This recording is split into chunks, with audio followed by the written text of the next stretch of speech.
მოგესალმებით ძვირფასო რადიო მსმენელებო, ეთერშია შუადღის პოლიტიკა FM 98-სა და 5-ზე რადიო სივრცის გაზაფხულის სტუდიიდან მაუწყებლობთ. მე ვარ გურამ ნიკოლაშვილი. დღეს ორშაბათია, თბილისის დროით 14 საათი და 9 წუთი და ჩვენ ბუნებრივია ვაგრძელებთ შუადღის პოლიტიკის მესამე სეზონს, რომელიც ეძღვნება 2025 წლის ადგილობრივი თვითმმართველობის არჩევნებს.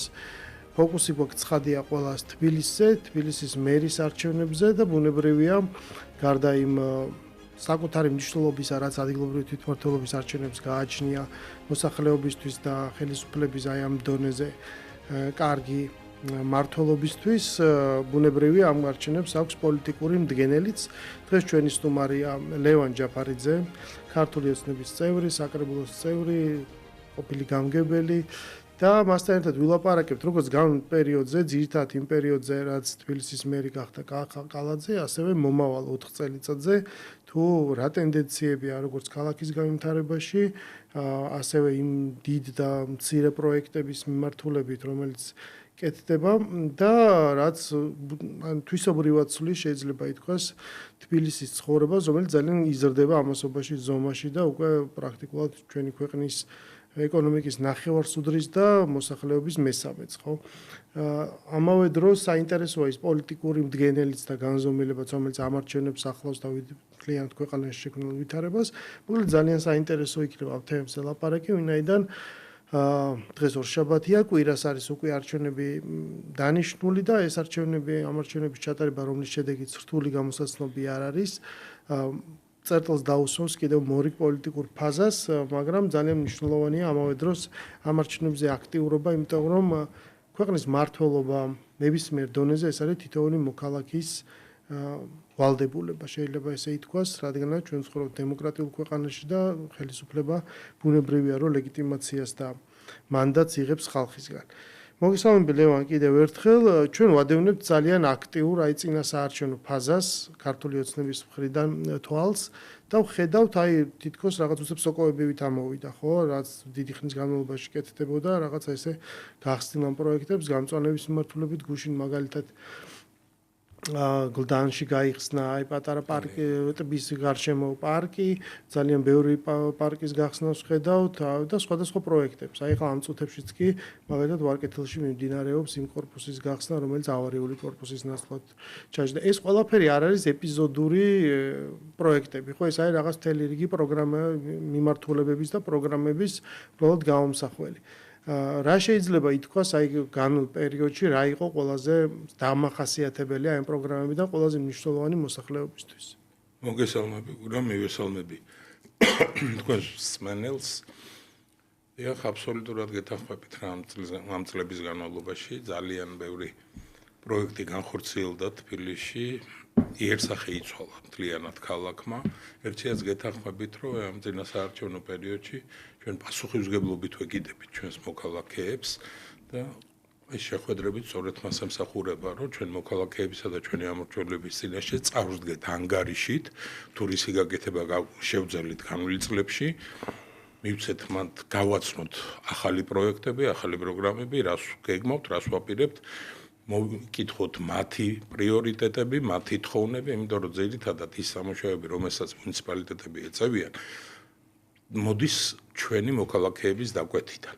სწორედ ძირითადი პრიორიტეტები დგენელი არის ჩვენი მოქალაქეები და მათი თხოვნები. და ნახე ყველას კარგად გვესმის, რომ ეს პროექტები, რაც დღეს მაგალითად გუშინ ამ დღეების განმავლობაში იხსნება, ეს შეიძლება ვიღაცა მიაწეროს წინასაარჩევნო პერიოდს, მაგრამ ხო გვესმის ამხელა პროექტების განხორციელება ერთ კვირაში და ერთ თვეში წარმოუდგენელია, ამაზე ბევრი წლები არის ნამუშევარი, სერიოზული ჯგუფები, გუნდი მუშაობს ამასთან დაკავშირებით, უამრავი შრომა არის შადებული და სწორედ ამ შრომის შედეგი არის, რომ დღეს ჩვენ გვაქვს საშუალება, რომ მრავალი სხვადასხვა პროექტი გავხსნათ, მართლა მინდა გამოვეხმაურო, სხვადასხვა პროექტი გაკეთდა გლდანში და ეს ერთ-ერთი ნათელი მაგალითია, თუ როგორ უდგებით ჩვენ საქმეს და როგორ უდგებით საკითხს. მთლიანად თბილისს რო შევხედოთ 2017 წლიდან მოყოლებული ევროპაში ერთ-ერთი ყველაზე ჩამორჩენილი იყო გამწვანების კუთხით, არა და ბუნებრივად ისედაც ესეთი გამწვანებული ქალაქი. და დღეს ჩვენ ერთ-ერთი მოწინააღმდეგეები ვართ მათ შორის, ოღონდ უკვე არის ლაპარაკი არა ბუნებრივ სიმწვანეზე, არამედ ინფრასტრუქტურულად გამწვანებულ პროექტებზე. ჩემ მაგალითზე გეტყვით, ქცანის რაიონის მაჟორიტარი ვარ, ამ წლების განმავლობაში 9 გექტარზე მეტი ახალი ინფრასტრუქტურული გამწვანებული ზონა შევძინეთ ქცანის, რამაც აბსოლუტურად შეცვალა რა იერსახე, აბსოლუტურად შეცვალა დამოკიდებულება თვითონ მოსახლეობის მათ შორის და აი ანალოგიური პროექტები ეს გამწვანება ერთ-ერთი მთავარი პრიორიტეტი იყო, მაგრამ მთავარი ჩვენი ტკივილი მაინც ავარიული სახლები და კორპუსები არის, ეს როგორც გარეუბნებში, ასევე ისტორიულ ზონაში და ამ ხრევაც ძალიან რთული არის, რომ ადამიანებთან იკონტაქტო აუხსნა მათ, რატო ვერ ახერხებ იმ წუთში იმ წამსვე მათ შენობის რეაბილიტირებას, მოთხოვნას, ამას სჭირდება ძალიან მრავალწახნაგოვანი მიდგომა. არ არსებობს ერთი გამოსავალი, რომლითაც შეიძლება მოერგოს რაღაც უნივერსალური გამოსავალი, ამას არ აქვს. თან ეს თანათანობით პრაქტიკაში ჩნდება ხოლმე, ხო? ეხლა თბილისის ვიცე-მერია გიორგი ტყემალაძე, რომელსაც ველაპარაკე ამას წინათ რომელიღაცა მეგონი ინფრასტრუქტურის პროგრამის პრეზენტაციაზე. და უკვე რაღაცა ნელ-ნელა მუშავდება, ხო, ახალი მიდგომები. იმის დამიხედვით, რომ თქვათ როგორი უნდა იყოს თანამონაწილეობა იმისათვის, რომ მოხდეს რაღაცა ან ისტორიულ ნაწილში, ან არაისტორიულში ამის ჩანაცვლება. რაც შეეხება გამწვანებას, ეს მარტო გამწვანებას ხო ნიშნავს, ეს ნიშნავს, რომ იქ არსებობს სივრცე. კრწანისის რაიონშიც, აი კრწანის ქუჩა სხვა მიმდებარე ტერიტორიებზე ინტენსიურად მიმდინარეობს ხო ახალი დასახლეების აშენება, რომელიც კომპლექსურია, ის თვითონაც თავის წვანის სივრცეს თავაზობს, მაგრამ იცვლება უბნის დინამიკა და ეს საჭიროებს ამ სივრცეებს, რომ ეს პარიტეტი რეალურად იყოს, ხო, სიმჭიდროვე ერთ-ერთი მახასიათებელია ქალაქის და ეს ყველაფერი განაპირობებს აი ამ მიმართულებებზე, აი რაც არის ყველაზე მნიშვნელოვანი პროგრამულ ზრუნვას და რაც თავარია მიბმულია ბიუჯეტზე. ანუ თანდათანობით მე მრჩება შტაბ-ბიჭდილება, რომ ხდება მოსახლეობა, რომ ანუ ჯადოქარი არავინ არ არის, ხო, რაღაცა სწავლს ვერ გააკეთებ. იმისათვის რომ შე რაღაცა გააკეთო, უნდა ქონდეს ბიუჯეტი. ბიუჯეტის გამოყოფა ხდება ცენტრალური ხელისუფლებიდან. თუ ქვეყნის ეკონომიკა მზარდი არ არის და ბიუჯეტი არ იზრდება, ვერ გამოყოფ და ის საჭიროებებს ბუნებრივია არ ეყოფა კიდე დიდხანს, იმიტომ რომ ძალიან ბევრი რამ დაგროვდა, ხო, იმ საბჭოთა მემკვიდრეობიდან შეგვხვდა როგორც განვითარებული ინფრასტრუქტურა, შენობები, ასევე ამას სჭირდება რეაბილიტაცია, ბევრს ვადა გასული, უბრალოდ ხო ექსპლუატაციის.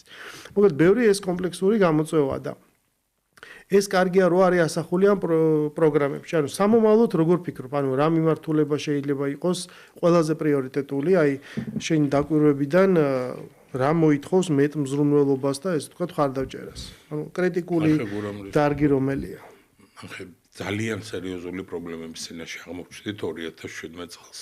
ჯერეგეც უამრავი რამაც აბსოლუტურად იყო მიუხედავი, გაუკეთებელი და თუ რაიმე იყო გაკეთებული, ძალიან დიდწილად ეს იყო ფასადური გაკეთება რა. აი ხშირად მიძებს ხოლმე მოსახლეობასთან ახსნა იმისი, როდესაც უქმნით დისკომფორტს, დროში იწელება პროექტები ეს, რომ ძალიან მარტივი არის უბრალოდ შესვლა სიტყვაზე რომელიღაცა ქუჩაზე, კონკრეტულ ქუჩაზე აყრა ასფალტის საფარის და გადაგება. ეს შეიძლება გააკეთო დაახლოებით 2-3 დღეში, მაგრამ ეს ჩათვალეთ, რომ ფული ზედმეტი ხარჯის გადახდა არის, ჩათვალეთ, რომ აბსოლუტურად არასრულ ყოფილ ინფრასტრუქტურას ღებულობ და აქედან გამომდინარე ჩვენ ყველაფერს ვაკეთებთ გულდასმით, რა ჩავდივართ ბოლოში პირველ რიგში ვცვლით იმ აბსოლუტურად ამორტიზირებულ მიწისქვეშა ინფრასტრუქტურას, ეს იქნება წყალარინება, წყალი, სანიაღვრე სისტემები, ქონდა ადგილები, უნების სადაც სანიაღვრე სისტემები საერთოდ არ იყო გათვლილი ეს ეგრეთ წოდებულ კომუნისტების დროს, იმიტომ რომ არ იყო მაშინ ამის საჭიროება, ამ იმის შემდეგ კიდევ არავის ამაზე არც უფიქრია, არც ხელი არ მოუკიდია და რაც შეეხება მომავალში ამ ყველაფრის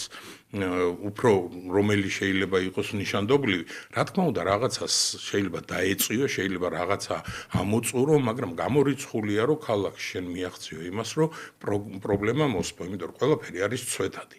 ეხლა რომ ავარიულ სახლებს ეწევით და რაღაცა რეაბილიტირებას ვაკეთებთ, ხო? 10 და 15 წლის შემდეგ სხვა სახლი გახდება უკვე ავარიული, იმიტომ რომ ეს ყველაფერი ცვეთადია. მთავარი არის, რომ სწორე გათვლები მოხდეს, ქალაქში იყოს გუნდი, რომელიც ყოველთვის პულზე ექნება ხელი და სწორედ დასახული პრიორიტეტებით მიყვება ქალაქში არსებულ თუ შემდგომში გამოჩენილ პრობლემებს. რამაც სწორედ დაგეგმარება ჭირდება, სწორედ პრიორიტეტების დასახვა ჭირდება. ბიუჯეტზე იყო საუბარი, ბიუჯეტიც არასოდეს არ იქნება ისეთი იმხელა, რომ ყველა პრობლემა ერთიანად მოგვარდეს. აქედან გამომდინარე, სწორედ ის გუნდი არის საჭირო, რომელმაც კარგად იცის ქალაქი, იცის მისი ინფრასტრუქტურა, იცის პრობლემები და იცის ამ პრობლემების მოგვარების გზები. და არ ეზარება შრომა და მისთვის პატივი არის ამ ქალაქზე სამსახური და არა რაღაც პრივილეგია. კი ბატონო, თანაც თავარია ეს ქალაქი ხდება ძალიან მრავალფეროვანი, გარდა იმისა, რომ შიდა მიგრაცია მაღალია საქართველოში, მისი საზღურებიც ჩვენი ბავშვობის შემდეგ სერიოზულად გაიზარდა. ხო და უკვე სხვა ტიპის დასახლებებს მოიცავს, რომელიც მათ შორის არის ნახევრად ეს თუ რურალური დასახლებები, ხო? თუ შემოერთდა ბევრი მიმართულებით ისეთი უბნები, რომელიც აწლეულების წინ უბრალოდ სოფელი იყო. ბუნებრივია ეს კანონმდებლობა, ეხა იქაც ვრცელდება და ბევრი რამ არის რაღაცნაირად სხვანაირად. ხო და უკვე სპეციფიკა აქვს, რა თითოეულ უბანს უკვე თავის და ეს ყველაფერი გასათვალისწინებელია. მაგრამ ამავე დროს, როდესაც ლაპარაკი არჩევნებზე არ ირჩევ უბრალოდ იმ ადამიანს, რომელსაც გააჩნია რაღაც განვითარების რაღაც ხედვა, ისეთი უფრო უკეთესი ვიდრე სხვა ოპონენტს ან ირჩევ ადამიანს, რომელიც აი რაღაც მენეჯერულ თვისებებით გამოიწვია. ამას გააჩნია მთავარი მდგენელი, რაც ქვია პოლიტიკა. იმიტომ რომ ეს არის პარტიული პოლიტიკური თანამდებობა და ბუნებრივია, რომ მთლიან განვითარების ხედვაში უნდა იყოს მოქცეული, ხო? კიდევ უფრო ბევრად რთულია, იმიტომ რომ თუ ქვეყნის მმართველობა და ეს თქო საპარლამენტო არჩევნები ეს თლიანად ეს თქო პოლიტიკური მდგენელი გააჩნია ამას. აქ უკვე ორივე რამ არის საჭირო, ხო? ერთის მხრივ ეს უნდა გაითვალისწინო პოლიტიკური კონიუნქტურას და მე რეალურად შეხება გაქვს აბსოლუტურად სამეურნეო საკითხებთან. ეს არჩევნები ძალიან უჩვეულო ვითარებაში ტარდება, იმიტომ რომ გამომდინარე შაშან საპარლამენტო არჩევნებზე ტრადიციულად მოყოლილი ამ რაღაცა პროტესტისა და სხვადასხვა ფორმით გამოვლინებისა, ეხლა დიდმა ნაწილმა ოპოზიციის გადაწყვიტა, რომ იყოს ბოიკოტში, აქტიურ ბოიკოტში, ანუ დაუპირისპირდეს არჩევნების იდეას აქტიურად, თითქმის მისი ჩაშლის ცდილობამდე მისული და მეორეს მხრივ ნაწილი, რომელიც თან მონაწილეობს ამ არჩევნებში, თუმცა ისინი წარმოადგენენ აი ამ რაღაცა პროტესტის ტალღას. ესეთი გამოცდილება ჩვენ პრინციპში ხა მე არ მახსენდება რაღაც არ ქონია ესეთი არჩევნები, მაგრამ მეორეს მხრივ აი ამ ფონზეც კი იგრძნობა აი ესეთი დიდი მდუმარე უმრავლესობა, რომელიც ამ ცდილობებს ეწინააღმდეგება. მე უბრალოდ შოკირებული ვიყავი, როცა ნახე ერთ-ერთი მერობის კანდიდატის თუ მისი პირდაპირ მარჯვენა ხელის განცხადება, რომ ჩვენ უნდა მოვიგოთ ქალაქში არჩევნები, იმიტომ რომ მე ეს ქალაქი უნდა გავაჩეროთ. ანუ ადამიანს ეუბნებიან, რომ ჩვენ უნდა მოვცემ ხმა, იმიტომ რომ ხვალ არც ნაგავი გადავყაროთ, აღარც ტრანსპორტმა იაროს, საერთოდ ყველაფერი უნდა გავაჩეროთ და ამ მხრივ უნდა შევქმნათ კრიზისი. ანუ ეს რა ტიპის პოლიტიკური შიზოფრენია ან რაზეა გათვლილი შენი აზრით? ეს არის მათი სახე. ჩვეულებრივი, ამას უყურებ მე ბოლო წელიწადზე მეტია, ჩემს ზოგს უნდა იჯდეს ოპოზიცია და ესე ექცევიან ისინი თავიანთ ამომრჩევლებს. ის კამები ცარიელია. სუსტად ამას აპირებენ. იგივეს ლაპარაკობენ, ოღონდ თქვენ წარმოიდგინეთ, ეხლა მათი სიცარიელი ქალაქის და იმ კამების სიცარიელი ქალაქს ვერაფერს ვერ უშაებს, უბრალოდ შეურაცხყოფას აყენებს თავისივე ამომრჩეველს, ვინც შეწუხდა, მივიდა, არჩევანი გააკეთა და უყურებს ეხლა მისი არჩეული ადამიანების მაგივრად ცარიელს გამებს და მაგ დრო ძალაუფლება მიეცეთ უკვე რას გვიპირებენ და რას უპირებენ ამ ქალაქს თვითონაც ახსენე და მოყევი რაც ილაპარაკა ერთ-ერთმა მაგათმა ლიდერმა რომ გაჩერება თბილისის ისინი ქალაქს უყურებენ როგორც ინსტრუმენტს რაღაცა თავისი პოლიტიკური გეგმების მიღწევისათვის რა გამორიცხული არ უნდა გახდეს თბილისი და ვერ გახდება ვერასდროს და მისი მოქალაქეები რაღაცა ვიღაცის ბინძური გეგმის ნაწილი. ამას არ დაუშვებთ. ჩვენ ბევრი შეიძლება დავაკელით, ბევრი დავაგვიანეთ, მაგრამ გამორიცხულია ჩვენ ყოველთვის აი ჩემ ამორჩეულსაც რო ხვდებით, ერთს ვერ იგებს რა ეს ადამიანები, რომ ეს არ არის ქართული პოლიტიკა, ქართული ოცნების პოლიტიკა, რასაც დღეს ჩვენ ვაწარმოებთ. ეს არის ქართული ხალხის დაკვეთა, რასაც ქართული ოცნება აწარმოებს დღეს. ეს პოლიტიკა არის ქართული ხალხის დაკვეთა და ჩვენ ვართ გუნდი, რომელიც ამ პოლიტიკას მივყვებით და ვაწარმოებთ ჩვენი მოსახლეობის დაკვეთას. ისინი ფიქრობენ აბსოლუტურად სხვაგვარად. ისინი დაკვეთას იღებენ არა ქართული ხალხისგან, არამედ აბსოლუტურად სხვა ადგილებიდან და ისინი არიან სხვისი დაკვეთის შემსრულებლები. აი ეს განსხვავება არის ჩვენსა და მათ შორის. ჩვენ ვართ ჩვენი მოსახლეობის დამკვეთის აღსრულებელი ძალა, ისინი არიან ქვეყნის გარედან მიღებული დაკვეთების აღსრულებელი ძალა. ამიტომ მათთვის არ იქნება არც ბოიკოტი პრობლემა, მათთვის არ იქნება არც გადავსება ნაგვით ქალაქის პრობლემა, არც ტრანსპორტის გაჩერების პრობლემა არ იარსებებს, იმიტომ რომ იმ ადგილიდან, საიდანაც დაკვეთას ღებულობენ, იქ ეს პრობლემები არ შეაწყვეტთ. სწორედ აი ამ ორ შორის არის არჩევანი, ეს არჩევანი გააკეთა შარშ ქართულმა ხალხმა, როდესაც მარტო ჩვენ საუბრობთ იმაზე, რაზეც დღეს ნახევარი მსოფლიო ლაპარაკობს, ხო? და ცოტა შეშინებულიც ვიყავი, რამდენად სწორედ მქონდა ინფორმაცია, რამდენად სწორედ გაგვიგებდნენ ეს ადამიანები, იმიტომ რომ მართლა ჩვენ ყოფნიდა მხოლოდ გამბედაობა, გვესაუბრა იმაზე, რაც წელს ბევრად უფრო ნათელი და ყველასათვის თვალსაჩინო გახდა. აქედან გამომდინარე მართალი რო გითხრათ, აბსოლუტურად არ უნერვიულობ იმაზე, რომ ჩვენი სანერვიულო არის პირველ რიგში რა გადაწყვეტილებას მიიღებს ქართული ხალხი და ჩვენი ამორჩეველი. და დანარჩენი ყველაფერი არის ბელეტრისტიკა. ვერც ვერაფერს აურებენ, ვერც ვერაფერს გააჩერებენ და ვერც ვერაფერს დააშავებენ. იცი რა არის, აი ყველა წინასაარჩევნო პერიოდში არის ხოლმე ესეთი წინა კამპანიას გაზდევს ხოლმე ეს ხაზად მხილება, ხო? ოპონენტზე იძახი რომ არა, ეს ნამდვილად ესე კი არ რასაც გპირდებათ ეს ტყუილი, აი მაგალითად როგორც იყო ხოლმე 1000 ლარიანი პენსია. ანუ მას აქვს ოპონენტს პროაქტიული კამპანია, იძახის რომ როგორც კი მომავალ პენსია გახდება 1000 ლარი. ეუნები როგორ, ნუ ამაზე ვერ გიხსნის, ან რაღაცა ისე ბუნდოვნად რომ კრიტიკას ვერ უძლებს, ხო? ისეთი გათვლებით და მე ამას ამხელ რომ ეს არასწორი. ამ არჩევნებზე ანუ ესეც არ არის საჭირო, იმიტომ რომ ეს ოპონენტები თვითონ გამოდიან და ღიად ამბობენ, ანუ მაგიტო შევედით რაღაც აბსოლუტურად სიმართლის მიღმა განზომილებაში, თვითონ ღიად ამბობენ, რას იზამენ. ანუ პრაქტიკულად თუ ვიღაცა ერთი ან ორი ადამიანი მათ ხმას მისცემს, ისინი პრაქტიკულად ხელს აწერენ ამაზე, ხო, ესენი სპეციფიური ტიპის ამორჩეველი არის. ისინი ამბობენ, რომ ჩვენ ქალაქს გავაჩერებთ, აქ არაფერი აღარ ივლის, ნაგავს არ გავიტანთ, მოკლედ სულს ამოგხდით აი ამ პირობებში იმისათვის, რომ შევქმნათ კრიზისი. მიუხედავად იმისა, რომ ვართ უმცირესობა, უმცირესობის ძალა უნდა გამოვიყვანოთ იმ შო, არ უნდა მივცეთ არც ქვეყანას, არც უმრავლესობას, არც თქვენ ამორჩევლებს ნორმალური ცხოვრების საშუალება, არც ქვეყნის შენება, იმიტომ რომ მათი რწმენით ეს ყველაფერი არ არის მისაღები რა. ანუ რა თქმა უნდა, გარდა იმისა, რომ ეს უპატივცემლობა, ისინი პირდაპირ ეუნებიან ამორჩევლებს, რომ აი ამ დამანგრეველ საქმიანობაში მათ ჭირდებათ ხარდაჭერა და უნდა ჩაერთო. ბუნებრივია, რომ ეს არჩევნების შედეგი ამასაც გაზომოს. რა თქმა უნდა, ჩემთვის გასაგებია, რომ ის შედეგი რაც დადგება აუცილებლად, ანუ აი უბრალოდ რამდენია პროცენტი იმისი, რომ როცა არჩევნები ჩაივლის, არ მოვისმინოთ, მიუხედავად იმისა, რომ არსებობს ოპოზიციის ნაწილი, რომ იმთავითვე ბოიკოტშია და უნდობლობას უცხადებს ცხადია არჩევნებს, როცა წინა არჩევნები იგივე ადმინისტრაციის მიერ და იგივე ცესკოს მიერ ჩატარებული შეირაცხა გაყალბებულად, მიუხედავად იმისა, რომ ამის არანაირი მტკიცებულება არ იქნა მოტანილი, ანუ როგორ ფიქრობ, რამდენია შანსი, რომ ამ არჩევნებზე ჩვენ არ მოვისმენთ სიტყვას გაყალბდა? 0. ანუ იმიტომ რომ ეს კამპანიაა და იქნება ძალიან დაბალი შედეგი. ვერ ხო შეიძლება დაინახო, რომ ხალხს უბრალოდ არ უნდა ეს რასაც ჩემ მგონია რომ მაგიტო შემოვიდნენ საერთოდ რომ მე დაიდოს ხო და შეიძლება იმიტომ აქვს ეს დესტრუქციული კამპანია, რაც შეიძლება დაბალი შედეგი უნდა დაიდოს, იმისაც რომ მე თქვა რომ აი ხო ხედავთ ეს არჩევნებიც გახდა. არა, აი მაგასაც არ ვფიქრობ. შედეგი რა დაიდება თვითონ კარგად იციან. დაბალი რომ დაიდება თავისთავად. ეს თვითონ კარგად იციან, იმიტომ რომ მაღალი შედეგის დასადებად მათ არაფერი არ გაუკეთებიათ აქამდე. და შემოდიან აბსოლუტურად სრული დესტრუქციით რა და გველაპარაკებიან პენსიის გაზრდაზე ხალხი რომლებიც პენსიონერებს ღლიტავდნენ ამ წლების განმავლობაში.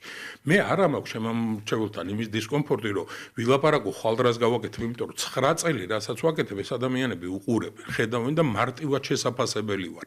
ვარგი ვარ თუ არ ვარგი ვარ. და ეს ადამიანები მოდიან უბრალოდ იმიტომ რომ ჩემი აზრით და ჩემი გადმოსახედით რომ გაიყვნენ ერთი რჩება ბოიკოტის რეჟიმში და ელოდება არეულობისთვის, მეორე ამ არეულობისთვის უქმნის მიზეზს. და დაიწყებს იმაზე ლაპარაკს, რომ ბოლოს ეს ყველა მაინც გაერთიანდება. აბა რა თქმა უნდა, რომ ეხა იმად მიზეზს ხო უნდა გქონდეთ, რომ იყვნენ. ერთი წლის უკვე ნახეთ, გაცვდა ის ტექსტი, რასაც იძახდნენ შარშან. აღარავის აღარ ჯერა შარშანდელი გაყალბების აღარავის აღარ ჯერა რომ ჩვენ ლეგიტიმურები არა ვართ უკვე შეხვედრებიც არის ვერ მართავ აი ერთ-ერთი ეხა ამას უნდა თავიდან გაცხელება ლაპარაკობდა იმაზე რა ქვია შარშან დეკემბერში რაღაც არჩევნო ფაზებზე ხო ჯერ თავარია რომ შეუქმნათ დელეგიტიმაცია მერე უნდა რაღაცა კრიზისი და გავაჩეროთ ქვეყანა შემდეგ უნდა იყოს რაღაცა სანქციების ფაზა ბოლოს გამოვიდა რაღაც ივნისში და თქვა რომ ნუ კაი ეს ფაზები გავერთ მაგრამ ჩავარდა შედეგს ვერ მივახცეთ იმიტომ რომ ქართულმა ოცნება ამას თავი გაართო ანუ მე გეთანხმები აბსოლუტურად რომ ეხლა 4 ოქტომბერს უნდა მოხდეს გადატვირთვა ამ პროტესტს გაზე უნდა ილაპარაკონ აი გამოვიდნენ 4 ოქტომბერს და რა აქვთ საბაბი იმისი რომ თავიდან რაღაცა გააცხელონ და აწინ აქედან ერთ-ერთი ნავთი იქნება ის რომ აი ხელახლა გაყავდა ეს მე აიღიდება ერთმანეთში და აზვავდება ანუ აი მაგალითად კალაძე მოიგო ნახეთ პირველივე ტურში მათი ანუ ეხლა ჩვენ რა ვქლაპარაკობთ იქ უკვე მათი ტვინების ზიან და უკვე წერენ იმ მესიჯებს მე ამ 8 საათზე რომ დაიკეტება უბნები როგორ შეუერთებიან ალბათ პაატა ბუზულაძეს მაგისტვის ემზადებიან დარწმუნებულად და საერთოდ არ აინტერესებს საარჩევნო პროცესი კი რომ მე ანუ თავარი ისიც არ არის ხოთა შორის მათ ხალხი უჭერს თუ არა მხარს თავარი არის რომ ქონდეთ დრამატურგია სადაც ისინი იტყვიან რომ ჩვენ ვართ ბევრი და მართალი და ოღონ აი გაუგებარია კაი ეს ყველაფერი მოისმენთ ამის წარმოქმნა რთული არ არის რას დაწერენ და რას იტყვიან და რა ლოზუნგებს გავიგონებთ ანუ შემდეგ რა ხდება ანუ აი 5 ოქტომბრიდან რა ხდება ანუ აი ну ის სიურეალიზმი რასაც პაატა ბურჭულაძე ხაზავს უბრალოდ გაუგებარია აი ჩვენ შევიკრიბებით და მორჩა ჩვენ ვართ ქვეყანა მაგრამ ანუ ყველაფერს ხო უნდა კონდეს შერეკილებშიც კი ესე თავდება დრამატურგია არა ბოლოს უნდა გაფრინდე ანუ ვერ გაფრინდე რა უნდა მოხდეს 5 ოქტომბრიდან დარწმუნებული ვარ რომ აბსოლუტურად ცდილობა რა თქმა უნდა იქნება და ამისთვის იქნება ხდება ეს ყველაფერი რაც ხდება მაგრამ დარწმუნებული ვარ რომ ბოლოს იქნება ნუ ვერ შევძელით რა აი ეს შეუტრიალდებიან თავის პატრონებს და გავაკეთეთ ყველაფერი მაგრამ ვერ შევძელით აი ეს იქნება ამ ყველაფრის დასასრული რა და გაცნობიერება იმისია რომ თავარი ამისათვის რა არის აი ყოველთვის მაგას აი ამ წინასაარჩევნო პერიოდშიაც როცა ხვდები ჩემს მოსახლეობას ჩემ მეგობრებს მეზობლებს მარტო ერთზე ველაპარაკები რომ ჩვენთვის ყველაზე მთავარი აი ჩემთვის პირადად და ქართული ოცნების გუნდისთვის რა ყველაზე მთავარი არის რომ ჩვენ მივიღოთ ის ლეგიტიმაცია რა ჩვენ გვჭირდება იმისათვის რომ წელში ვიყოთ გასწორებულები რომ ჩვენ ვიცოდეთ რომ ჩვენი მოსახლეობა მხარს გვიჭერს მხოლოდ აი ამიტომ არის თორე ანგარიში ყველა მიცით რა ანგარიში დამთავრდება ეს მაგრამ ჩვენთვის ყველაზე მთავარი არის ის რომ ჩვენი მოსახლეობა მოვიდეს და კიდევ ერთხელ გითხრას რომ ჩვენ სწორ გზას ვადგავართ რომ ის პოლიტიკა რომელიც მათ დაგვიკვეთეს ჩვენ ხელში დაცულია და სწორედ მივყვებით ამ გზას თავარი ეს ლეგიტიმაცია არის ჩვენთვის რომ ნახოთ რომ იმ მოსახლეობის უმრავლესობა არის ჩვენ მხარეს და ჩვენ თუ ეს გვექნა ჩვენ ეს ისე გაგვაძლიერებს და წელში გაგვასწორებს რომ ვერავინ ვერაფერს ვერ დაგვიშავებს წარმოიდგინეთ შარშანდელი აქციები შარშანდელი მათი ძალა შარშანდელი მსოფლიოში არსებული ვითარება რადიკალურად განსხვავდება ხო ლევანდელისგან თან შარშანdelis მერე ჩვენ ხო რაღაცები ნახეთ უკვე ის რისკები ისი დაზღვევაც წინასწარ შეიძლება რა არა ვარევინებთ არ დავთმობთ გამორიცხული იმიტომ რომ ჩვენ ზურგს უკან ჩვენი ოჯახები და ქართველი ხალხი დგას და მათ ზურგს უკან არის საზღვარი რომელთანაც შეიძლება გაიქცნენ ჩვენ დასახევი არ გვაქვს ჩვენ გასაქცევი არ გვაქვს ხო სწორედ ამიტომ მნიშვნელოვანია რომ ყველა მოქალაქეს უნდა ესმოდეს რომ არჩევნებში მონაწილეობა არის მნიშვნელოვანი და მხარდაჭერა ძალის რომელიც ეს არ არის უბრალოდ აი მაღაზიაში შედიხარ და რომელი ვაშლი უკეთესია რომ არჩევ ხო უბრალოდ აქ ლაპარაკი არის რაღაცა ვიზუალიზაციაზე და იმაზე რომ ელემენტარულად ქვეყანაში შენარჩუნდეს ის რასაც ქვია მშენებლობა და წინსვლა და ელემენტარული სტაბილურობა, ანუ აქ სხვა რაღაცაზე დგას უკვე ხო ხდები, თორე ნორმალურ პირობებში არჩევნების ხანაერთმა ტარდებოდეს და სულ სხვა ტიპის უნდა იყოს კამპანია, მაგრამ არსებობს ძალა, რომელიცაც არის ან ყველაფერი, ან არაფერი და ან უნდა მოიგოს და მე ის ნანახი გვაქვს თან უკვე ეს სერია მე რა ხდება და როცა ესეთი რევოლუციური ძალები იგებენ, ან სხვანაირად უნდა მოხდეს და ამიტომ ბუნებრივია რომ ეს ამ არჩევნებზე მოსვლა არის ძალიან მნიშვნელოვანი. და ერთსაც გეტყვით რა რატო არის მნიშვნელოვანი? იმასაც ხო გააჩნია რომ ბენზინს რამდენს ჩაუსხამენ. თავიანთი პატრონები. და სწორედ ერთ-ერთი დამდგენი იქნება არჩევნები. რომ ნახონ რამდენ აი როგორც ვიზა ლიბერალიზაციის თემა შემოვაგდეს. ხო კარგად ვიცით რომ შეჩერებას პროცედურულად დაახლოებით 6 თვემდე ჭირდება, ხო? 3 თვის წინ დაგვიწყეს მაგაზე ლაპარაკი. დაეწყოთ პროცედურა. არა, შემოვაგდე სავაჭროდ, იმიტომ რომ ენახათ პულზე ხელი დაედოთ, რა რეაქციას გამოიწვევდა ეს ქართულ საზოგადოებაში. ვერ მიხვდნენ, რომ ბრჭყვიალებში ჩვენი ტრადიციები არ იცვლება. გამორიცხული არის ეს თემა რა.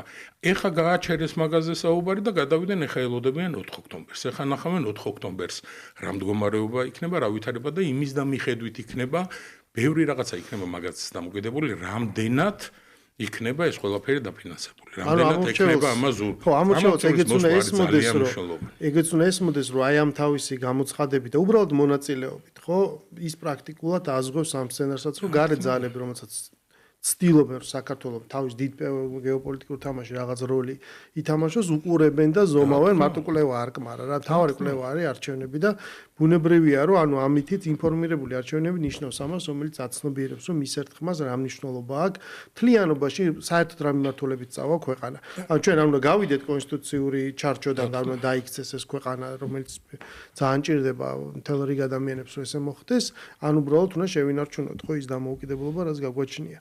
ერთ მაგალითს გეტყვი, წარმოიდგინე 4 ოქტომბერს ვიგებ დამაჯერებლად, სერიოზული უპირატესობით და ესენი ცდილობენ რაღაცას, მაგრამ საბაბი აქვს ერთი, გაყავდა არჩევნები რაღაცა, რამდენ ხანს გაუძლებენ მაგ ყველაფერს, როდესაც თვითონაც იციან, რომ 100 ნული აქვს წაგებული. როდესაც მათმა პატრონებმა იციან, რომ 100 ნული აქვს წაგებული. აბსოლუტურად შემცირდება და წარმოიდგინე ხა მეორე ვითარება, რომ დადგა მეორე ტური. ესე იგი, შემდეგ ტურამდე 3 კვირა მინიმუმ უნდა გავიდეს. ეს 3 კვირა მათ უკვე აქვთ ბენზინი. წარმოიდგინეთ, მათ აქვთ ძალა, მათ აქვთ საყვირალი, მათ აქვთ საფიქრალი, მათ აქვთ შემდეგი რიცხვი. 4 ოქტომბერი ხო იყო მათი რაღაცა ისეთი საკრალური რიცხვი. შემდეგი რიცხვი ელოდებათ უკვე მეორე ტურის არჩევნების დღე. იქამდე უკვე დაკავებულები არიან, რაღაცა ენერგია აქვთ, რაღაცა საშუალებები აქვთ. ამიტომ არ უნდა მივცეთ ამის საშუალება და ეს ჩვენ ამომრჩეველთან ერთად, ჩვენ ხალხთან ერთად. არავინ არ იფიქროს, რომ ამაში მხოლოდ ხელისუფლება უნდა იყოს ჩართული რა. მე ხო არ მომუნები არავის რომ უნდა გამოვიდეს და იქ უნდა იდგეს და მიტინგი შალოს. არა, მაგრამ მათ აქვს საშუალება არჩევნებზე მოსვლით და ჩვენთვის ხარით დაჭერით ეს ჩაახშონ. თავისი წვლილი შეიტანონ იმაში, რომ ეს რაც შეიძლება ნაკლებად განვითარდეს. ეხლა ჩვენ რამდენი ხანია ვლაპარაკობთ მთლიანად თბილისზე და საერთოდ ფოკუს მიღმა დარჩა საქართველოს ათობით სხვა მუნიციპალიტეტი და დიდი ქალაქი, სადაც უბრალოდ ჩვენ საერთოდ ვერაფერს ვერ ვხედავთ. ანუ როგორ შეიძლება რომ ერთ ქუჩაზე რაღაცა პროცესით შეცვალონ მთელ ქვეყანაში ვითარება, ხო? ჩვენ ვერ ვხედავთ რაღაცა რეგიონში იგივე მოძრაობას, ყველაფერი თუ კი აი ორკაციანი აქცია ჩატარებულა, ეს ყველაფერი არის აქედან, ხო, ცენტრიდან ნაკვები და მიღებული აი ეს პროტესტი. ანუ როგორ ანუ რანაირად შეიძლება გაყიდო აი ეს რეალობა და ეს ვითარება, რომ არსებობს შარშანდელი შედეგები, სადაც ყველგან ჩატარდა და მიმდინარეობდა ეს კამპანია და დაიწერა რაღაც შედეგები და იქნება წლევანდელი. სადაც არაფერი რეგიონებში მსგავს წინააღმდეგობა არ არსებობს. ეს ასიმეტრია როგორ უნდა მოინათლოს, ეს თქვა პოლიტიკურ ენაზე. უკვე ეს საუბრობს იმაზე, თუ რა გეგმები შეიძლება გქონდეთ. რისის ძალა აქვთ, რა საშუალება აქვთ და რამდენად ხელიდან გამოწვეული და მოგონილია თვითონ თემა. შეიძლება მხოლოდ თბილისში იყოს პრობლემა, თუნდაც თვითმმართველობაში, თუნდაც პოლიტიკის მართვაში, ხო, გამორიცხულია, მანდა მაინც საბურთალოელები, ვაკელები და კრწანისელები ყავს გაბრაზებულები და კარგად მიდის ბათუმში, ახალდაბაში, წალენჯიხაში, სხვადასხვა მუნიციპალიტეტებში საქმე. აი ზუსტად ეს არის იმაზე საუბარი, რომ ეს ყველაფერი არის რაღაცა სცენარის ნაწილი, ოღონდ ამასაც ცდილობენ და აკეთებენ იმ ძალი და საშუალებებით, რაც აქვთ და მეტის არ აქვთ. თბილისშიაც არ აქვთ, აქ რო ააგორონ, მაგისიაც არ აქვთ და ხო წარმოგიდგენი ხა ეგენი რომ მთელ ქვეყანაში გაიშალონ, საერთოდ არ გამოჩნდებიან, ხო, შეიძლება იმდენი ადამიანი ვერ აკრიფონ, ყველა სოფელში რო ჩავიდნენ. და აქედან გამომდინარე რომ კონცენტრირდებიან იმ ცხელ წერტილზე, სადაც უნდათ ეგრეთ წოდებული ჩვენ როგორც ვეძახით კარტინკა რო დაიდგას რა. და ზუსტად ეს იქნება თბილისში. მე მგონია რომ ესენი თვითონაც კარგად იციან რისი ძალა აქვს და საშუალება აქვს, მაგრამ იგივე ვალდებულებებიდან გამომდინარე, იგივე დაფინანსებიდან გამომდინარე, რაღაცა პასუხი თავის დირექტორსაც ხო უნდა გაცენ, რომ ილუზია ხო უნდა შექმნან იმათვისაც, რომ ტყუილა არ გვიხდით, ფულს რაღაცას ვაკეთებთ. თორე დარწმუნებულებამ შენურად იციან თვითონაც რა გამოუვიდა. ხო, ძალიან ის არის, რა ქვია, საინტერესო და უჩვეულო, მით უმეტეს იმ ფონზე, როდესაც ჩვენ ვხედავთ მეორე სურათს. ანუ პრაქტიკულად ჩვენ წინ არსებობს ინსტრუქცია თუ რანაირ ის ხელისუფლება როგორია, როგორადაც მათ უნდათ რომ აქ იგივენად გაიმარჯვონ, აგერ გაიმართა მოლდოვაში არჩევნები და ჩვენ ხედავთ უკვე ბოლო არჩევნებზე ერთ და იგივე სურათს. ხო, მოლდოვა არის ძალიან პრობლემური ქვეყანა, ეთნიკურად პრაქტიკულად იდენტურია მისი მეზობელი რუმინეთისა, მასაც აქვს ტერიტორიული პრობლემები და ეთნიკური სიჭრელე და სეპარატისტული მოძრაობები და რაც თავარია, ძალიან ბევრი ადამიანი არის მოლდოვიდან გასული. განსაკუთრებით ახალგაზრდობა და ჩვენ ხედავთ ხომ როგორ იმართება არჩევნები და საარჩევნო უბნების დახურვაზე უცებ არის ისეთი რაღაცა აქტივობის ავარდნა და უცხოეთიდან მოსული ხმებით, რომელიც რა თქმა უნდა შერჩევითად არის გახსნილი, რომელ ქვეყანებშია მეტი უბანი და რომელ ქვეყანაში თითქმის არა. იქიდან მოსული ხმებით მე ჯდება ის პროპორცია, ну, მართალია ძალიან მინიმალური უპირატესობით, მაგრამ ისეთი პროპორცია, სადაც ეს მართველი პარტია ამას არჩევნების შედეგებს იგებს ხოლმე. სავარაუდოდ ეს არის ის სასურველი ფორმულა, რომელიც მორგებაც სჭირდებათ საქართველოს და ეს ადამიანები არ ითვალისწინებენ არც გეოპოლიტიკურ მდგენელს, არც კონკრეტულ გეოგრაფიულ მდებარეობას, არც განსხვავებულ პოლიტიკურ ვითარებას. ისინი ცდილობენ რომ ანუ ეს უმცირესობის, აგრესიული უმცირესობის მმართველობა რაღაცნაირად სხვადასხვა ძალების მხარდაჭერით საქართველოს თავს მოახდინონ. ანუ ეს გასული 1 წელი იყო ძალიან მნიშვნელოვანი სწორედ იმის დასამტკიცებლად, რომ ხელისუფლება პირველი, ეს არ არის 2003 წელი, ხელისუფლება არის უნარიანი, რომ ეს ესმოდეს მათ ეს პროცესის არქიტექტურა რა როგორ კეთდება, გაუმკლავდეს მას, გაანეიტრალოს, თვითონვე მოახერხოს ვითარების გადატვირთვა და პრობლემური საკითხების ასე ვთქვათ მოგვარება და შეცვლა და არ დაუშვას ქვეყანაში მსგავსი ტიპის რაღაცა სცენარის განვითარება და რაც თავარია ამავე დროს მან ეს უნდა გააკეთოს ისე რომ ეს დაინახოს მოსახლეობამ რომ მას ქონდეს ამ მოსახლეობის მხარდაჭერა სხვანაირად ეს უბრალოდ ესე არ მუშაობს ხო ეს ხო არ არის რაღაც დახურული ესე ვთქვათ თამაში ეს მოხერხდა და რაღაცნაირად ჩვენ შევძელით. ანუ შენ მიუხედავად აი ამ ძალიან რთული პერიოდისა, იმ ფონისა, იმ ვითარებისა, რაც ხდება უკრაინაში, როცა ომის დასრულება შანსი თითქოს გაჩნდა, მაგრამ აი მაინც არ გამოვიდა ეს საქმე. ამ ფონზე საქართველოს როგორ მოახერხებს სიტყვაზე, რამდენად გააქვს ეს მოლოდინო, ჩვენ შევძლებთ აი ამ პირობებში ფონს გასვლას.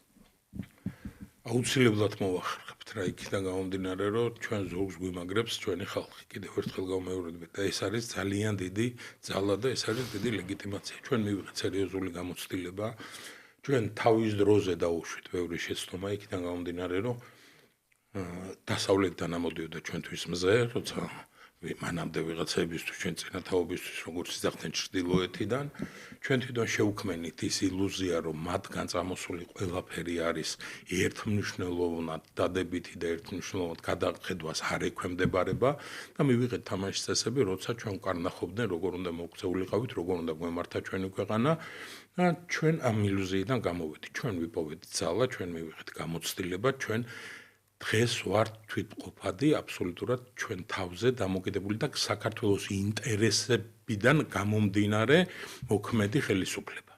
ჩვენ ამ ინტერესებს აღარ გადავუხვევთ, აღარ ასოდეს და ყოველთვის ეს ქვეყანა იმოქმედებს მხოლოდ ქართული ინტერესებიდან გამომდინარე და როდესაც არ ასრულებს ხვის დაკვეთას, როდესაც ფიქრობ საკუთარი ქვეყნის განვითარებაზე, საკუთარი ხალხის ინტერესების გატარებაზე და როდესაც შენ გაქვს ამისი დიდი ლეგიტიმაცია და ზურგს გიმაგრებს შენი ხალხი, ძალიან რთული არის ესეთ პირობებში ვიღაცა ხელოვნურად ისე ჩაგერიოს, ну რა თქმა უნდა, ეხლა არ გულისხმობ თუ პირდაპირ რაღაც ანექსია და შემოჭრა და რაღაც არ გადაწყვიტეს და არ გაგიჟდა მთელი სამყარო, მეგონებით აი რაღაცა ესეთ პოლიტიკური ხიმანდრებით, აი ესეთი მდგენელებით, რაც დღესაც ვნახეთ კიდე მოლდოვაში, მე არ ამგონია, რომ ჩვენ შეძლონ ვიღაცამ რომ დაგვასუსტონ, იმიტომ რომ თან მართალი რომ გითხრათ, ხე მაგათაც რო უყურებთ დიდად იმით ვერ გამოირჩევიან, მე მგონი, აი ეს სცენარები, რევოლუციები როგორ უნდა ეწარმოებიათ, როგორ ეკეთებიათ და ეს სტანდარტი რაღაცა ვინ შექმნა, მე მგონი ისინი აღარ არიან, ან გარდაიცვალნენ რაღაცა და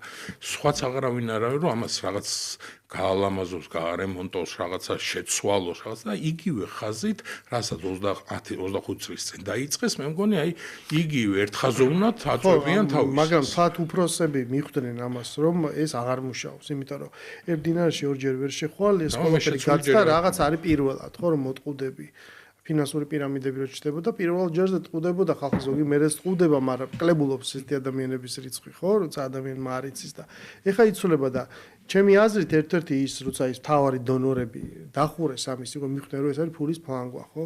ამ სხვა ის რბილი ძალაზე უარის თქმა ხდება მაშინ, როცა ხვდები, რომ ეს რბილი ძალა უკვე აღარ მუშაობს, ხო? ნელ-ნელა ქვეყნებმა გამოიმუშაოს, ყველას გადაუარა ამ არაბული გაზაფხულების თუ ფერადი რევოლუციების ტალღამ, ყველა ეს ქვეყანას ჩვენი ჩათვლით, მაგრამ ადამიანები მიხვდნენ მე რა მოხდა ამის მერე და რა მოიტანა, ხო? ანუ ადამიანები გაიზარდნენ. ეხლა საჭიროა სხვა ტიპის მიდგომები და ალბათ თანდათანობით ეს არქიტექტორები ამაზე ფიქრობენ, მაგრამ ჩვენ ქვეყანაში შესაბამისად ეს მოხდა, მაგრამ მეორე მხრივ ჩვენ მივიღეთ უკვე თავარი მაჩვენებლები, ხო? როდესაც ეხა ის ომმა ხო განაპირობა ესეთი ეგზისტენციალური არჩევანი ესე წარმოადგინეს, რომ აი ეხა წდება ჩვენ რაღაც ფანჯრები გაგვეღო და სასწრაფოდ უნდა შევხვდეთ შიგნით თუ არა და მე როგორ აი თითქოს წარმოუდგინეს ადამიანებს, რომ იქით ერთ მხარეს არის აყვავებული ევროპა, მეორე მხარეს არის რაღაცა ბნელი ჩელიაბინსკი და რატომღაც აი ეს ხელისუფლება ირჩევს თურმე ამ სიბნელეს და აი ჩვენ რაზე ვამბობ თუ არს. უცებ აღმოჩნდა, რომ როდესაც გავიდა რამდენიმე წელი, ხდება ეკონომიკური ზრდის პროგნოზების გაკეთება და შეფასება, უკვე ეს მაჩვენებლები და აღმოჩნდა, რომ არის სერიოზული სხვაობა. საქართველოს არის ბევრად წინ, ანუ ქვეყანაზე და ქვეყნის ინტერესებზე ორიენტირებულმა პოლიტიკამ კონკრეტული გამოხატულებაც პოვნა რა, ეკონომიკური დასაქმება მატულობს, დაუსაქმებლობა კლებულობს, შემოსავლები მატულობს, ხვდებიან ადამიანები, რომ ანუ თუ შრომა გინდა სამსახურის შესაძლებლობა არსებობს ბევრი მიმართულებით და ბუნებრივია ჩვენ მაღალ შემოსავლიან ქვეყანამდე კიდევ ვიკლია, მაგრამ რასთავარი არსებობს ქვეყანაში ხელისუფლება, რომელსაც აქვს ეს გაცხადებული მიზანი. ან პრემიერ-მინისტრი ყველა გამოსვლაში ამას იძახის, რომ ჩვენ უნდა გავხდეთ აუცილებლად ესეთი მაღალ შემოსავლიანი ქვეყანა და უნდა რაღაც დავეციოთ იმ ევროპულ ქვეყნებს, რომელიც შეიძლება გამოდგეს ჩვენ ესე ვთქვათ ტარგეტად, ხო? ეს პროცესი მიმდინარეობს. აი შენ ახლა ბეტი შეხება გაქვს მოსახლეობასთან და რამდენად ხედავ და გრძნობ ამას, რომ ადამიანები აღიქვამენ ამ რეალობას. მე გეტყვი, ბევრად უფრო ერთი თემა, რომ თავიდან 17-დან განსხვავებით ახლა იცით, რომ ესეთ ადგილზე ან მუშაობ, მოქმედებ, რაღაცა საკეთებ, ძალიან ბევრი ადამიანი მოდიოდა სამსახურის თხოვნით რაღაც. ამან აი ბევრად იკლო. ბევრმა რაღაცამ გამოაჩინა ადამიანების მოთხოვნება, რა სურვილებით მოდიან, რა თხოვნები აქვთ, რა შეჭირდება, დახმარება, გვერდში დგომა. აი ეს ყველაფერი ძალიან შეიცვალა. ხვდებით? ეს იმაზე მეტყველებს, რომ ფონი შეიცვალა. ადამიანებს უკვე სხვა პრობლემების მოგვარება ჭირდებათ, როცა ჭირდებოდათ აი ელემენტარულებზე გაწუხებდნენ ადამიანები, მართლა რომ ვთქვა, აი სასიცოცხლოდ მნიშვნელოვანი თემები ჰქონდათ პრობლემად რა და ეს ფონი მართლაც შეცვლილი არის რა აბსოლუტურად. ეხლა ბევრად უფრო დაალაგებული არის თხოვნაც, ბევრად უფრო მიზნობრივი რა ესე რომ ვთქვა და აი ეს ფონი იცვლება. გარშემოც რო უყურებთ ეხლა ის ჩვენი მეზობლი მე არა მარტო მან მუშაობ, მან ცხოვრობ და მან ვიხარშები ესე რომ ვთქვათ და ის ადამიანები აბსოლუტურად ეს არ ნიშნავს იმას რომ კეთილდღეობა დადგა ქვეყანაში და ყველაფერი უკეთესობისკენ მიდის, მაგრამ ნამდვილად საგრძნობი არის თითეული ის წინსვლა, რომელიც ჩვენი გუნდის პერიოდში ქვეყანაში დადგა. აი და რაც ვისაუბრეთ ემაზე, აი ახლა ხო გამოვლინდა რომ 4-ჯერ გავასწარით მოლდოვას ამ ბოლო წლების განმავლობაში ეკონომიკაში 4 მილიარდი იყო მე მგონი განსხვავება და 16 მილიარდამდე შეიცვალა. მოლდოვა, რომელიც არის დემოკრატიის შუქურა, ეხლა დღეს ევროპისათვის და მშვენივრად გამოავლინა დღეს ამ არჩევნებმა მათი შუქურობა. ქვეყანა, რომელიც კვლავ რჩება იმ წნეხის ქვეშ, რასაც სხვისი დავალებების შესრულება ქვია. და ჩვენ რომელიც რამოდენიმე წელია ვცდილობთ ამ წნეხისგან გასვლას და ჩვენი დამოუკიდებელი ქვეყნის ინტერესებზე ორიენტირებული პოლიტიკის წარმართვას. ჩვენი ეკონომიკა მიდის წინ, ისინი ან ჩერდებიან ადგილზე, ან ჩადიან ქვევით. მე მგონია, რომ აი ეს დაზღვევები, რაზეა თქვენ ისაუბრეთ, ქვეყნის ინტერესებიდან გამომდინარე, უნდა არ შეიძლება ერთკალათაშე ყველა კვერცხის ჩადება. მრავალპოლარიზაცია არის მე მგონი ჩვენი გამოსავალი, იმიტომ რომ ჩვენ ვართ ისეთი ქვეყანა, ისეთი ადგილმდებარეობით, ისეთი გეოგრაფიული ადგილით, რომ ის ინვესტიციები, რომელიც შეიძლება ჩვენ ქვეყანაში ჩაიდოს სხვადასხვა ქვეყნიდან, თუნდაც ის მერე უნდა გახდეს დაზღვევა ჩვენი კეთილდღეობის, ჩვენი მშვიდობის და ჩვენი განვითარების რა. ამიტომ არ შეიძლება დაკომპლექსდე ადამიანი და იფიქრო მხოლოდ იმაზე, რას კარნახობენ და რას გეძახიან და რას მოგაძახებენ. ქვეყნის ინტერესებიდან გამომდინარე უნდა იმოქმედო ყველა მიმართულებით, ყოველგვარი კომპლექსების გარეშე. თუ ამის უნარი არ გაქვს, მაშინ უნდა გაიწიო. თუ შენ იღებს შენ თავზე რომ შენ ხარ ხელისუფლება, რომელმაც ქვეყანა უნდა გადაარჩინო, ქვეყანა უნდა გაიყვანო იმ დარტყმიდან, რაც დღეს სხვადასხვა მხრიდან გვემუქრება, მაშინ ყოველგვარი კომპლექსების გარეშე უნდა იმოქმედო შენი ქვეყნის ინტერესებიდან გამომდინარე და უნდა მიმართო ყველა იმ საშუალებას და გზას, რომელიც დღეს ჩვენი ქვეყნის კეთილდღეობას უზრუნველყოფს. ხო, თბილისი უკვე თანდათანობით ან ბოლო წლების განმავლობაში მართლა ძალიან შეიცვალა, რა ძალიან დინამიური და მრავალშრიანი გახდა, ხო? ეს გამწვანებაზე რომ დავიწყეთ ლაპარაკი, ხო, ეს ძალიან დიდ საზოგადოებრივ სივრცეებს ქმნის და ადამიანები მთელი რიგი უბნებია თბილისში უკვე კიდე урბანული განვითარება მოწესრიგებულად მიდის, ეს ინფრასტრუქტურა წესრიგდება და ეს საჯარო სივრცე სხვანაირი ხდება, რაც მიმზიდველობას ზრდის, ხო, რამდენი ადამიანი, რამდენი ტურისტი ჩამოდის ჯერ მარტო თბილისში, სხვა კუთხეების დასათვალიერებლათაც რომ მიდიხარ, თბილისი არის მთავარი ჰაბი, შეიძლება ესე ითქვას, სადაც ტურისტი ჯერ ჩამოდის და მერე აქედან რაღაცნაირად ნაწილდება. და ვიღებთ სერიოზულ განვითარებას კიდე სხვა ისეთ შრეზე, როგორც არის საშუალო კლასის სასტუმროები და თანათანობით შემოდის ეს ლუქს კლასის ობიექტები. თორე ხვალ არის მაგალითად გახსნა თაბორის მთაზე ამ დიდი პანორამის ერთ-ერთი კომპლექსის შემადგენელი ერთი ნაწილი, სადაც არის გოლფ კლუბი, ეს სასტუმრო, რამდენად მნიშვნელოვანია ქალაქისთვის ეს მრავალშრიანობა, რომელიც მხოლოდ ერთ რაღაც მიზნობრივ ჯგუფზე კი არ არის, სოციალურად დაუცველებზე ან საშუალო კლასზე, ანუ ყველა ფენისთვის არის ქალაქი ხელმისაწვდომი, ესე ვთქვათ და ნებისმიერ მოთხოვნა შეუძლია რეალიზება. მაგარ ვლაპარაკობ იმაზე, რომ ძალიან მულტიკულტურული და მულტიეთნიკური გახდა, ხო? ანუ თითქოს ყველა პოულობს თავის ადგილს ამ ქალაქში, რაც ყოველთვის იყო დამახასიათებელი, უბრალოდ მასშტაბებია შეცვლილი რა და ამ გაზრდილ მასშტაბებში ჭირდება თავისი შესაბამისი ესეთი წერტილები. და ალბათ რაღაცა ისეთი ალუბალივით არის რა, ხვალ ამ ობიექტის გახსნა. როგორ არტყობს შენ თბილისის იძლევა საკმარისი საშუალებას იმისათვის, რომ ეს ყველანაირი ტენდენცია დაიტიოს? აუცილებლად დარწმუნებული ვარ, რომ ეს წინასწარ იქნებოდა შესწავლილი და ისე არ ჩდება ინფრასტრუქტურა თუ არ არის ამის მოთხოვნილება. აუცილებლად სეგმენტი უნდა იყოს გათვლილი ყველანაირი, იმიტომ რომ თბილისს აქვს იმის პოტენციალი, რომ ყველა სეგმენტის ადამიანი მიიზიდოს და ეს ბრუნდება ისევ და ისევ ჩვენს ეკონომიკაში, ხო, როდესაც ქმნი ინფრასტრუქტურა, სადაც შეიძლება ჩამოვიდეს იმაზე უფრო შეძლებული ადამიანი და დახარჯოს იმაზე უფრო მეტი ფული, ვიდრე ეს საშუალო დონის ტურისტმა შეიძლება შეძლოს. რა თქმა უნდა, ეს ისევ უბრუნდება შენი ქვეყნის ინვესტიციას. ამიტომ, როდესაც არის საშუალება, რომ შენ მას შესთავაზოს შესაბამისი სერვისი, ეს არის ძალიან დიდი ფუფუნება და მადლობა მინდა გადავიხადო ზუსტად ხვალინდელი დღესთვის ძალიან სერიოზული ობიექტი შეემატება ჩვენ ქალაქს და დარწმუნებული ვარ, რომ ის სერიოზულ გავლენას იქონიებს იმისათვის, რომ მოიზიდოს თავისი სეგმენტის როგორც ტურისტები, ისევე ადგილობრივი მაცხოვრებლები და ეს სოციალიზმის რაიონში. აქედან გამომდინარე, დარწმუნებული ვარ, რომ ეს კიდევ სამაგალითო იქნება სხვა ბიზნესისთვის, რომ გააჩინოს ანალოგიური სეგმენტზე მოთხოვნადი პროდუქცია შექმნას და ეს მინდა გითხრათ, რომ სხვათა შორის ამ ბოლო ხანებში მთელ საქართველოში ძალიან დაეტყო ეს ყველაფერი, ბევრი ისეთ რეგიონებში იხსნება მაღალი კლასის სასტუმროები, სამეგრელოში, აჭარაში, კახეთში, მათ შორის რა და ეს რო არ მუშაობდეს, ამაში ბიზნესი ფულს არ ჩადებდა.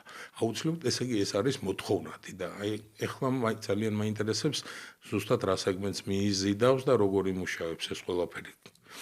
თაბორის მთაზე, იმიტომ რომ დარწმუნებული ვარ, რომ ეს იქნება კარგი მაგალითი აი ესეთი ბიზნესების გასანვითარებლად საქართველოში, იმიტომ რომ ჩვენ გვაქვს ამის პოტენციალი, რომ მივიზიდოთ მაღალი შემოსავლის ტურისტის და მოსახლეობა. ესეთი აქტივი რო იქნება, შესაბამისად იქნება ქონება, ეს ნიშნავს როგორც მინიმუმ ქონების გადასახადს, რომელიც მიდის ადგილობრივ მუნიციპალიტეტში, ეს ნიშნავს უამრავ სამუშაო ადგილს, ბუნებრივია რომ ბუნებრივ კონკურენტუნარიან პირობებში იმყოფება ის ადამიანი, ვინც იქ ახლოს ცხოვრობს, იმიტომ რომ მისთვის ბევრად ადვილია რაღაცა კომუნიკაცია და ეს შესაძლებლობაც რაღაცნაირად ჩნდება. ბევრი რამ გააჩნია ამას და საბოლოო ჯამში ეს რაღაცა ქვეყნის წინსვლა და განვითარებაა. ის ადგილი მოკლედ და კრწანის ისტორიულად, რომელიც იყო ბევრი მნახველი და მომსწრეა, დღეს ხდება სწორედ აი ამ განვითარების რაღაც ძალიან სერიოზული მაჩვენებელი და სხვა შორის მე რამდენად ვიცი, კიდე არსებობს რაღაცა ხედვები, რისი გაკეთება შეიძლება კრწანისში რა, უბრალოდ დამუშავება ჭირდება ამას და ბევრად სხვანაირი შეიძლება გახდეს იქ პარკის გამწვანებას და ყველაფერი. ბევრი ხედვები არის, ძალიან ბევრი საშუალებები არის, ძალიან ბევრი მიზნები არის და უბრალოდ სუდია რომ არსებობენ ადამიანები ჩვენივე მოქალაქეები, რომლებიც ამ ყველაფერში არა კონკურენციის შექმნას ცდილობენ და უკეთეს შემოთავაზებას, არა უბრალოდ ამ ყველაფრის ჩაშლას, გაფუჭებას და განადგურებას. და ეს არის ძალიან სამწუხარო, მაგრამ დარწმუნებული ვარ, მათ ეს არ გამოუვათ და ჩვენ შევძლებთ ამ ქვეყნის იმ დონეზე განვითარებას, რომ ჩვენი შვილები იქნებიან აბსოლუტურად სხვა თემებით და სხვა პრობლემებით დაკავებული. კი ბატონო, დიდი მადლობა ლევან სტუმრობისთვის, აი ამ დისკუსიისთვის, შესაბამისად ჩვენ ბოლოს მივედით ამ დასკვნამდე და შეთანხმებამდე, რომ ძალიან დიდი ეს არის ყველას პასუხისმგებლობა, ქვეყნის წინსვლა და რაღაც განვითარება, შესაბამისად მთავარი ინსტრუმენტი არის პოლიტიკური სტაბილურობა, ამის მთავარი ინსტრუმენტი კი არის სწორედ არჩევნები, რომელიც შეის მონაწილეობას უკვე ყველა მოქალაქე იღებს და ეს მათი ვალია. ჩვენ გემშვიდობებით ხუთშაბათამდე, ნახვამდის.